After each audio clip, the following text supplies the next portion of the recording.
चुनाव के रण के लिए और भी राज्य तैयार हैं, जिसमें से मध्य प्रदेश, राजस्थान और छत्तीसगढ़ सबसे पहले हैं। यहाँ चुनावी रण भी सजने लगा। कर्नाटक विधानसभा चुनाव के तुरंत बाद से ही अगले मिशन की तैयारियों में सियासी दल जुट गए हैं। मध्य प्रदेश, राजस्थान, छत्तीसगढ़, तेलंगाना और मिजोरम में अगले कुछ महीनों में चुनाव होने वाले हैं। इनमें से ज्यादातर राज्यों में बीजेपी और कांग्रेस के बीच सीधा मुकाबला है। 2014 के लोकसभा चुनाव में सबसे बड़ी हार और कई राज्यों में सरकार गंवाने के बाद कांग्रेस को पहले हिमाचल प्रदेश और अब कर्नाटक में मिली जीत उसके लिए किसी संजीवनी से कम नहीं। वहीं बीजेपी 6 महीने के भीतर 2 राज्यों की सत्ता गंवा चुकी है और अब उसके सामने 5 राज्यों के चुनाव हैं। इनमें से 2 राज्यों में कांग्रेस की सरकार तो एक में बीजेपी, जबकि बाकी 2 राज्यों में क्षेत्रीय दल काबिज है।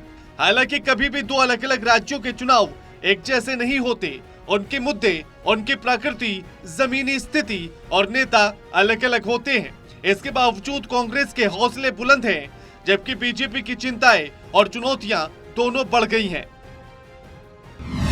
कर्नाटक में जीत हार का मुद्दा। कर्नाटक की जीत के साथ ही कांग्रेस ने यह संदेश देना शुरू कर दिया कि इस साल 5 राज्यों के विधानसभा चुनाव में महंगाई, भ्रष्टाचारी, बेरोजगारी और सामाजिक न्याय के प्रमुख मुद्दों पर ही लड़ेगी। इसके अलावा लोक लुभावन यानी कि मुफ्त योजना की गारंटी के वादे के दम पर भी बीजेपी को मात दी जा सकती है।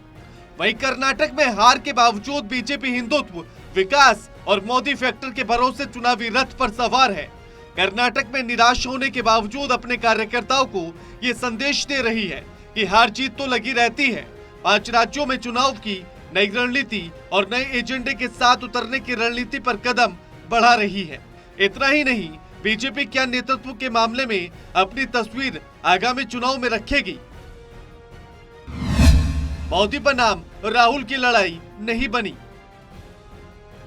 कर्नाटक में बीजेपी नेतृत्व को लेकर दुविधा में रही और किसी भी चेहरे को आगे नहीं कर पाई, जबकि कांग्रेस डीके शिवकुमार और सिद्धरमैया के चेहरे पर चुनावी मैदान में थी। बीजेपी की कोशिश मोदी बनाम राहुल के बीच कर्नाटक चुनाव कराने की थी, लेकिन कांग्रेस अपने स्थानीय नेताओं के सहारे मैदान में डटी रही।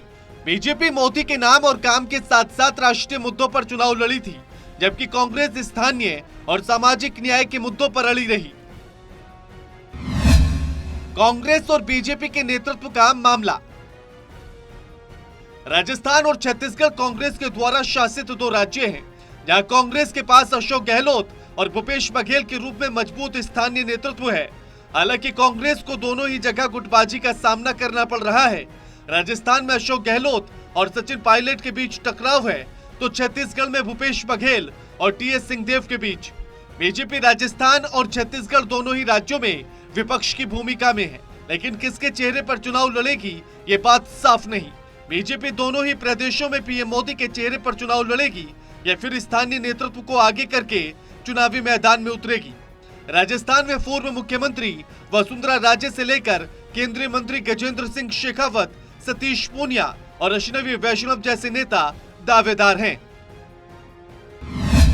मध्य प्रदेश शिवराज बनाम कमलनाथ। मध्य प्रदेश और कर्नाटक में बहुत सारी समानताएं हैं। मध्य प्रदेश में 15 साल के बाद 2018 के चुनाव में लोगों ने कांग्रेस को चुना था, लेकिन कुछ महीने के बाद ही कर्नाटक की तरह बीजेपी ने ऑपरेशन लोटस के जरिए मध्य प्रदेश की सत्ता में वापसी की थी। 2018 की तरह इस बार भी शिवराज बनाम कमलनाथ के बीच चुनावी मुकाबला होना तय है। कांग्रेस में कमलनाथ के चेहरे को लेकर कोई दुविधा है ही नहीं, तो बीजेपी में शिवराज सिंह चौहान के कद का कोई दूसरा नेता है ही नहीं। मध्य प्रदेश में विधानसभा और लोकसभा सीटें। विधानसभा सीटें 230, बहुमत के लिए 116 का आंकड़ा।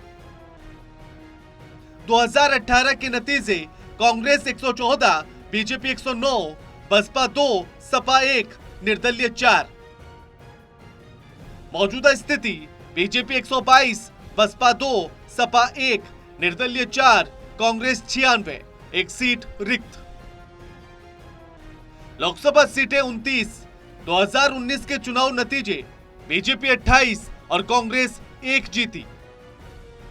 ओबीसी 50.09%, एसटी 21.1%, SC 15.6, सामान्य वर्ग 13.21%।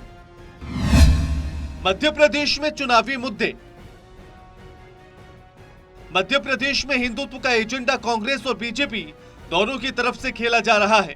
शिवराज सरकार महाकाल लोक, देवी लोक, शंकराचार्य की प्रतिमा की स्थापना करके हिंदुत्व के एजेंडे को बढ़ा रही है। ठीक वैसे ही कांग्रेस भी हनुमान चालीसा पाठ से लेकर धार्मिक कथाएं कराकर सियासी समीकरण साध रही है। राजस्थान कांग्रेस और बीजेपी के बीच शहमात। राजस्थान में हर 5 साल पर सत्ता परिवर्तन का रिवायत है, जिसके चलते बीजेपी को सत्ता में अपनी वापसी की उम्मीदें नजर आती हैं। कांग्रेस स्टेट को बदलने के मूड में नजर आ रही है। मुख्यमंत्री अशोक गहलोत अपने 5 साल के विकास कार्यों को लेकर जनता के बीच में है। कांग्रेस चिरंजीवी योजना, 500 रुपए में सिलेंडर देने जैसी घोषणाओं से महिलाओं, ग्रामीणों और SC ST वर्ग के दिल जीतने की कवायद है। इसके अलावा पुरानी पेंशन योजना को बहाल कर गहलोत बड़ा दांव चल चुके हैं और अब महंगाई से निजात दिलाने के लिए किट बांट रहे हैं। राजस्थान में विधानसभा और लोकसभा सीट। विधानसभा सीट 200। 2018 के नतीजे, कांग्रेस को 100 सीटें, बीजेपी 72, बसपा 6, RLP 3, निर्दलीय 20। लोकसभा सीटें 25। 2019 में सभी 25 सीटें बीजेपी ने जीती। राजस्थान में चुनावी मुद्दा। राजस्थान में बीजेपी और कांग्रेस के बीच कांटे की लड़ाई मानी जा रही है। बीजेपी गहलोत सरकार को पेपर लीक, भ्रष्टाचार और तुष्टीकरण के आरोपों पर घेरने में जुटी है। बीजेपी हिंदुत्व के एजेंडे को सेट कर रही है। दलित और आदिवासी समुदाय से जुड़े मुद्दों पर जोर शोर से उठा रही है। पीएम मोदी भी लगातार आदिवासी इलाकों का दौरा कर रहे हैं। बीजेपी मजबूत जातीय कॉम्बिनेशन बनाने की कोशिश में जुटी है। हालांकि नेतृत्व स्पष्ट न होने से बीजेपी पूरी आक्रामकता से मैदान पर नहीं नजर आती। छत्तीसगढ़ कांग्रेस से कैसे मुकाबला करेगी बीजेपी? छत्तीसगढ़ में 15 सालों तक बीजेपी सत्ता में रही, लेकिन 2018 में उसे विपक्ष में बैठना पड़ा। पिछले 9 सालों में कांग्रेस को सबसे बड़ी जीत छत्तीसगढ़ में ही मिली थी। भूपेश बघेल के सिर मुख्यमंत्री का ताज सजा था। 4.5 सालों में भूपेश बघेल ने मजबूत पकड़ बनाई। पिछली बार धान का समर्थन मूल्य कांग्रेस के लिए मास्टर स्ट्रोक था। किसान कर्ज माफी की घोषणा सरकार बनने के लिए बूस्टर डोज साबित हुई। इस बार के विधानसभा चुनाव से पहले कांग्रेस फिर से स्थानीय मुद्दों पर फोकस शुरू कर दिया है। बीजेपी ओबीसी की पिच तैयार कर रही है। छत्तीसगढ़ में विधानसभा और लोकसभा सीटें।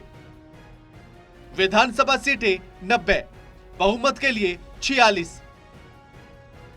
विधानसभा की स्थिति, कांग्रेस 71, बीजेपी 14, जो कि कांग्रेस 3, बसपा 2। लोकसभा सीट 11।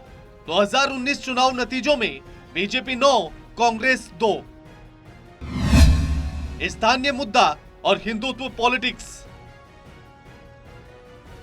बघेल स्थानीय मुद्दों पर फोकस कर रहे हैं और योजनाओं को जमीनी स्तर पर पहुंचाने में जुटे हैं। इस तरह राज्य में ग्रामीणों, महिलाओं, युवाओं, कामगारों, किसानों और आदिवासियों के लिए योजनाओं के जरिए भूपेश बघेल ने कांग्रेस के लिए मजबूत वोट बैंक बना लिया है। गोधन न्याय योजना, छत्तीसगढ़ महतारी की अस्मिता, ये वो मुद्दे हैं जो सरकार और जनता को सीधे कनेक्ट कर रहे हैं। बघेल सरकार ने राम वन गमन पथ, माता कौशल्या मंदिर जैसे कामों से बीजेपी के हिंदुत्व के नैरेटिव की काट निकाल रहे हैं। कांग्रेस ने किसी भी विवादित मुद्दे से परहेज किया। बीजेपी भ्रष्टाचार के आरोप लगा रही है। कथित शराब घोटाले का मुद्दा उठाया गया। पहले कोल लेवी घोटाला, अब शराब घोटाले के बाद सरकार की कार्यशैली पर सवाल उठे, लेकिन छत्तीसगढ़ में जमीनी स्तर पर नैरेटिव नहीं बन पाया। बीजेपी का पूरा फोकस राज्य में ओबीसी वोटर्स पर है। Special desk report, total TV.